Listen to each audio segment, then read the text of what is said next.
Hey everyone, this is BW179, or Brian if you know me.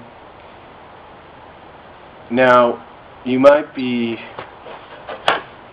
looking at the link when you clicked on this and probably thinking Daily Motion. Why do you have it on Daily Motion? Well, there's a reason for that. I have my reasons. You know, if I would have put it on the other site, well, let's just say I have my reasons.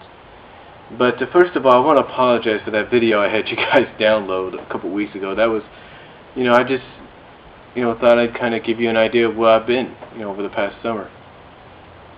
But anyway, what I want to talk about right now is a situation that is really, well,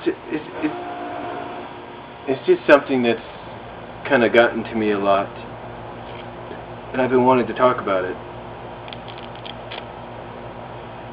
What I want to talk about is, and I know this might upset some of you guys, but what I want to talk about is the D plus G relationship. Now I know you're thinking, oh no, not again, here's another D plus G topic. What's this guy want to talk about now?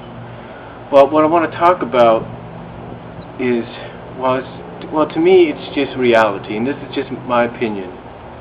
But to me, it's just a matter of reality.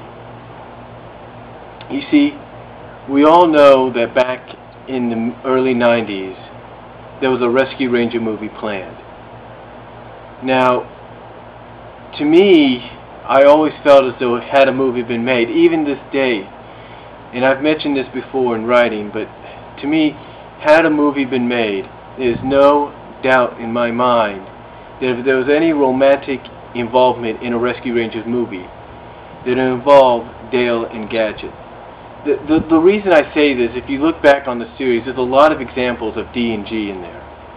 I mean, you take a look at Cobbett Snaggers, the way she reacted when Dale caught her.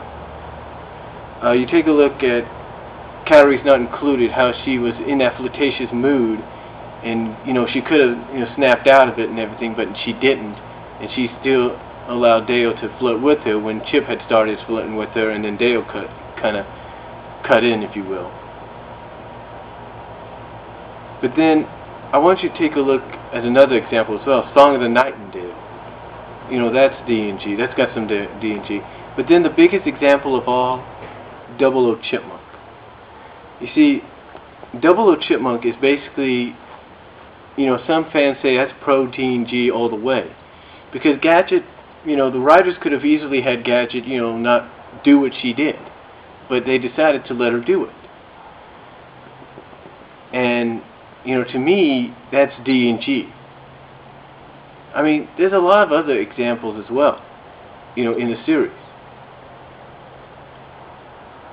I mean, I know a lot of you say, oh, come on, what makes you think what makes you say all this? What makes you support D and G? Why would you even support it? When you know that if we had our way, it'd be D and F, Dale and Foxglove. Well, let me kind of say something about that. You see, I have nothing against Dale and Foxglove being together. I mean, if you've noticed, for some of you that were part of the Foxglove feature when it was around, I wrote a couple of stories that had Dale and Foxglove as a couple. Had Chip and Gadget as a couple, had Hemi and Westcott as a couple, and, and so on. But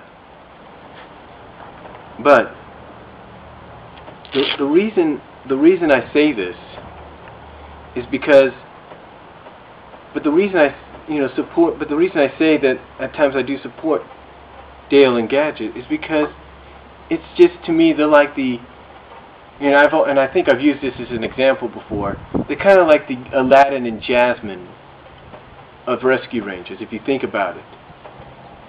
They're sort of like the Aladdin and Jasmine there. I mean, Dale's got a lot of the Aladdin traits. Gadget's got some Jasmine traits.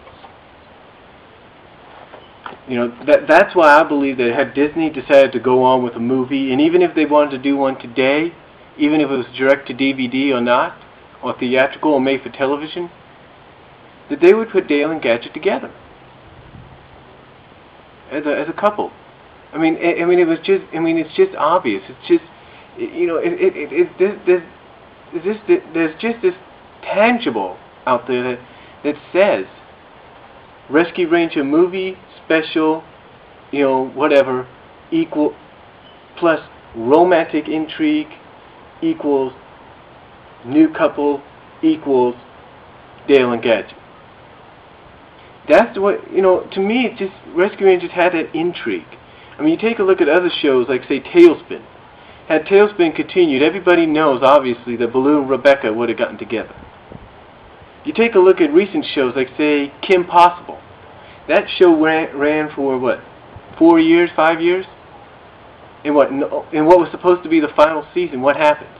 It takes them almost 3 years to finally do what fans have been waiting for, and that's get Kim and Ron together as a couple. I mean, when you think about it, through 3 years they had Ron going with other girls at times, if he was lucky. They had Kim going with other girls. I mean, other guys, I should say. Sorry about that. Other guys, I should say. But still, you know, in the end, they ended up together. And that's why I believe, had Disney decided to continue with the series, maybe do a movie or whatever, that Dale and Gadget would have been a couple. That's what I believe. I believe that. But nowadays, you know, with fan fiction and everything out there, fans can do whatever they want. If they want Dale and Gadget together, that's fine. They want Dale and Foxglove together, Chip and Gadget together, that's fine. You know, that's the best thing about, you know, when we do the fan fiction. We can pair anybody up with anybody we want. But like I said, had Disney continued on with the series and done a movie or a special, then you would have had D&G. There's no doubt about it. I mean, you could just, like I said, you could just sense it. Sense that was going to happen. I mean, why do you think some fans out there on the YT or on the DM or here at the Econ Cafe do videos or do artwork that involve Dale and Gadget sometimes as a couple? Why do you think they do that? It's because they sense it too. They know that had Disney continued it and done something like what I'm talking about, that would have happened. Despite what anybody would say, that would have happened. But that's all I have to say about Dale and Gadget couple issues or relationship issue. And until then, I'm Brian Walmer, BW179, signing off.